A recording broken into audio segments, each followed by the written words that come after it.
If you are a Taurus Rising, this video is for you. So what does it mean to be a Taurus Rising? I got you.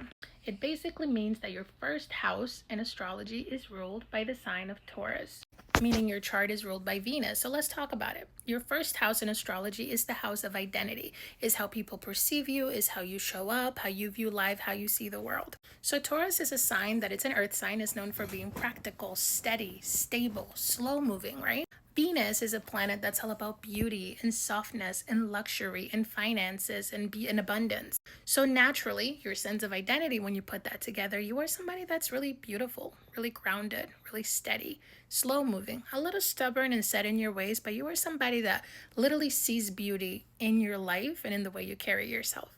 To me, anybody with Taurus rising, aesthetic is part of the vibe. Like, you have taste, whether in how you look, in how you dress, in what you do, and how you see life. There's a certain level of just grace and beauty and aesthetics. These are people that are very connected to their senses, and I mean their five senses, like sight, smell, taste. So you like good food, you love spending money, you like nice things, things that feel good, that smell good, that have a good texture, right? So you move steady through life. You move slow, but you move with purpose. When you decide you're going somewhere, no one's going to deter you.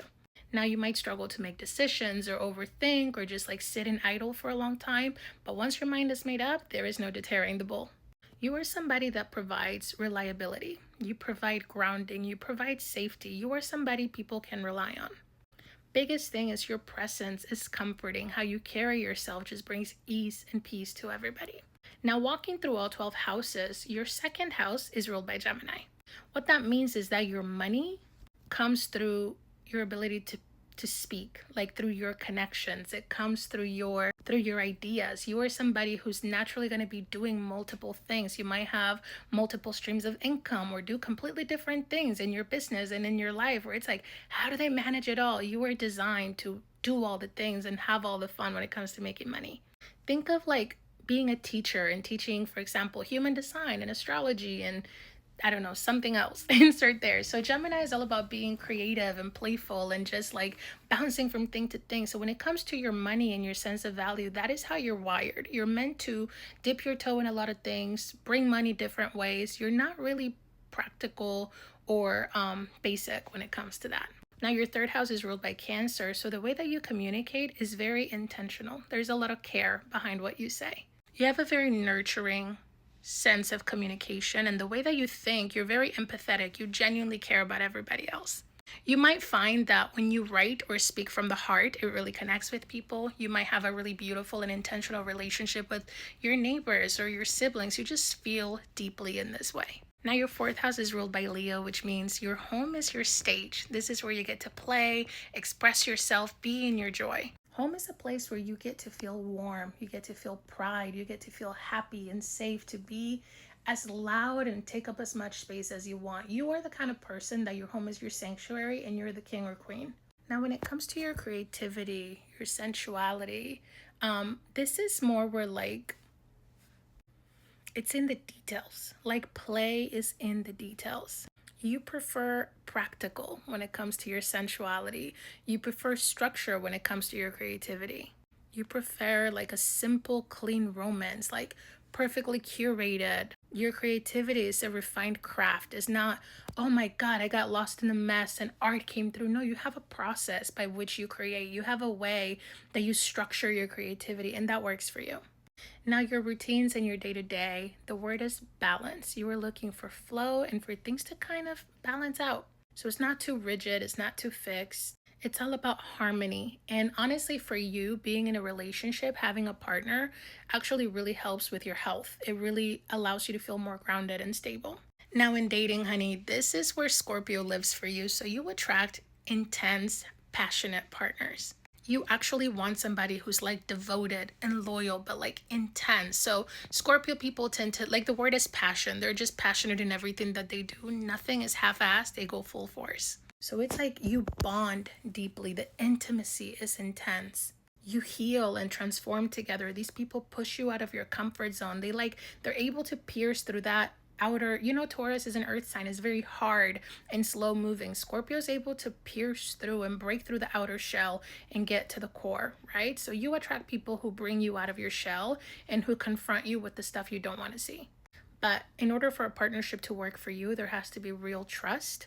And this is where inner work is highly recommended. Because if you don't do it, you're going to have to heal through relationships, and that's not always fun. Now, when it comes to your shared resources, you expand through like a higher vision. You got to be willing to take risk. You have to be willing to learn, to have faith, to think bigger, Now, your beliefs, your ninth house is ruled by Capricorn, so this is very practical. They're very traditional. They're very grounded values. Like the way that you see life is it just makes sense. It's just steady for you. You're the kind of person that you build wisdom slowly and on purpose. You don't believe everything at first hand. You tend to question everything. It's almost like you're so traditional, it takes a lot to change your belief system, which could be good or bad, because when your values are founded in something good, that means you're steady, you're unchanging. But when they're founded in something bad, it really takes a lot for you to shift out of like a negative mindset or something that you perceive one way when it could be better. Now, your career, this is where it's ruled by Aquarius, is going to be unconventional. It's going to be different, a little eccentric, a little out there, You're going to be future focused. It could be around reforms. It could be around changing the world, revolution, community. But it could also be in tech. It could also be the internet.